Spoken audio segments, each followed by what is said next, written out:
વાવથરા જિલ્લાના વિસ્તારના શિક્ષક યોગ્યતા કસોટી એટલે કે ટેટ 1 પાસ કરનાર બેરોજગાર યુવાનો હવે પોતાના હક માટે મેદાને આવ્યા છે। રાજ્ય સરકાર દ્વારા હાલમાં જાહેર કરાયેલી 11,000 વિદ્યા સહાયકોની ભરતી પ્રક્રિયામાં ઓબીસી કેટેગરીના ઉમેદવારોને અન્યાય થતો હોવાનો આક્ષેપ સાથે આજે કલેક્ટરને એક મહત્વપૂર્ણ આવેદનપત્ર પાઠવવામાં આવ્યું હતું। ઉમેદવારોનો આક્ષેપ છે કે રોસ્ટર રજિસ્ટરની વિસંગતાઓને કારણે અનેક લાયક યુવાનો રોજગારીથી વંચિત રહી ગયા છે।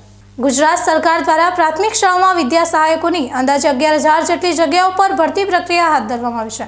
આ ભરતી પ્રક્રિયા વચ્ચે વાવ અને થરાદ જિલ્લા વિસ્તારના ટેટ 1 પાસ ઉમેદવારોએ એક થઈને જિલ્લા કલેક્ટર કચેરી ખાતે ધામા નાખ્યા હતા।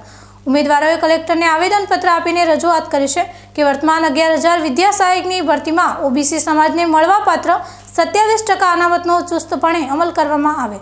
આ ઉપરાંત ઉમેદવારોએ અગાઉની ભરતીઓનો મુદ્દો પણ ઉઠાવ્યો છે। આવેદનપત્રમાં જણાવ્યા અનુસાર ભૂતકાળની ભરતીઓમાં ઓબીસી વર્ગની જે બેકલોગ બેઠકો ખાલી રહી ગઈ હોય તેનો સમાવેશ પણ આ ચાલુ ભરતી પ્રક્રિયામાં જ કરી દેવામાં આવે, જેથી લાયક ઉમેદવારોને ન્યાય મળી શકે।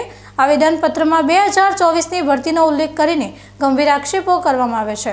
ઉમેદવારોના મતે વર્ષ 2024ની ભરતી પ્રક્રિયા દરમિયાન રોસ્ટર રજિસ્ટરની જાળવણી અને નિયમોના નામે ઓબીસી કેટેગરીના ઉમેદવારો સાથે મોટો અન્યાય થયો હતો, જેના કારણે અનેક તેજસ્વી અને લાયક યુવાનો સરકારી નોકરી મેળવવાથી વંચિત રહી ગયા હતા।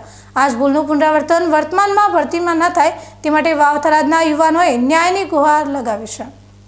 આજરોજ અમે વાવ-થરાદ જિલ્લાના ટેટ 1 પાસ ઉમેદવારો અહીંયા વાવ-થરાદ જિલ્લાની કલેક્ટર ઓફિસે આવેલા। અમારો મુદ્દો એક જ હતો કે અમે જે ટેટ 1 પાસ ઉમેદવાર છીએ એની અમારી આ ભરતીની પ્રક્રિયા ઝડપી પૂરી થાય અને 27% પૂરતું અમને ઓબીસીની કેટેગરી વાઇઝ સીટો મળે। ગત ભરતીમાં ઓબીસીની 13 થી 14% જેટલી માત્ર સીટો આપવામાં આવી હતી અને આ વખતે અમે બધાએ આવેદન આપીને સરકારને આગળ એવી રજૂઆત કરી છે કે અમને પૂરતી 27% સીટો મળે।